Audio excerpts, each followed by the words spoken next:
Hello, ladies and gentlemen, and welcome to part 2 of the July 28th, 2019 edition of the John Sunlight Show.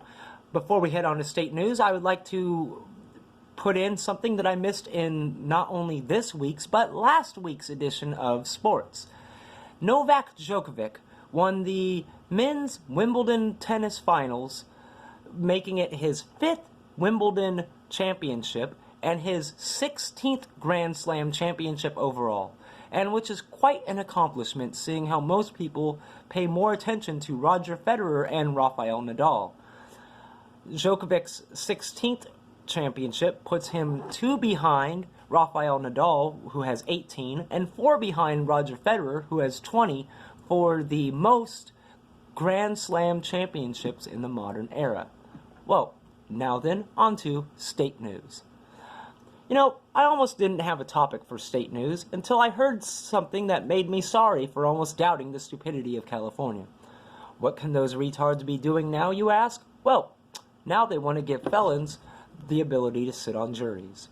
So, they want to give criminals the ability to say if other criminals should be punished for the crimes they commit. Now, who out there actually thinks that this is a good thing? Would you allow your child to tell you how to punish them when you ground them? Of course not. Should a restaurant that gives you food poisoning be allowed to decide their fate? Hell no. Then, why would you allow criminals to sit on juries? This is just another sad attempt at our overlords in Sacramento to give criminals power over the law-abiding, tax-paying citizens. Excuse me.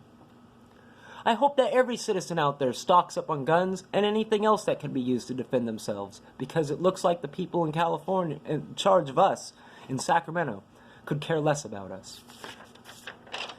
On to this week in U.S. history. There's not a lot of big events that happened this week in U.S. history, but there are a few. On July 21st, 1961, Neil Armstrong became the first man to walk on the moon. Yes, I know last week on the 20th was the anniversary of the launch, but the 21st was actually the anniversary of the day he landed on the moon. Now, also, on July 24th, 1897, Amelia Earhart was born.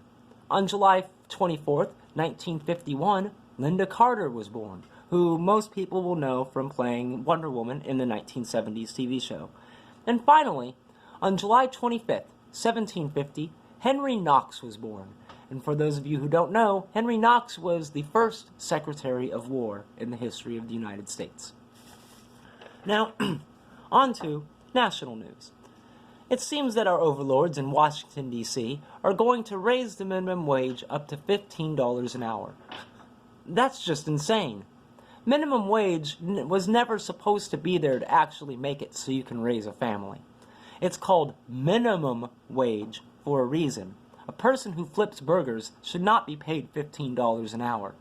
Don't people understand that by raising minimum wage, things will just become more expensive? Think about it this way. If you owned a business and you had to pay your employees more, you yourself would end up having less of a profit, correct? If you owned a business, wouldn't you find a way to make up for that profit? There are 3 ways a business can do that. Number 1, they cut workers' hours so there will be nobody in America that will be considered full-time. Number 2, they can raise prices. We've already seen prices raise in fast food restaurants and the grocery store. I mean, $5 for a burger?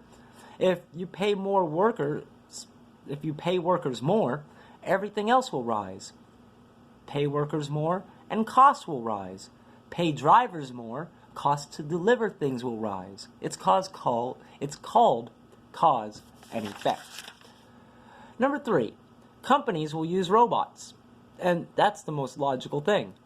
Businesses are already doing this, and because it has become now more cheaper to buy a robot than to hire a human. Between $15 out an hour and paying for health care, it's just too expensive to hire people when all you have to do is buy a robot once. The only people that this garbage helps are the politicians who get votes by bribery and other things like that. The rest of us poor people, well, we just have to suffer because pretty soon we won't be able to afford to buy anything. Now, this ends the part 2 of the July 28th, 2019 edition of the John Sunlight Show. Tune in to part 3 coming up next.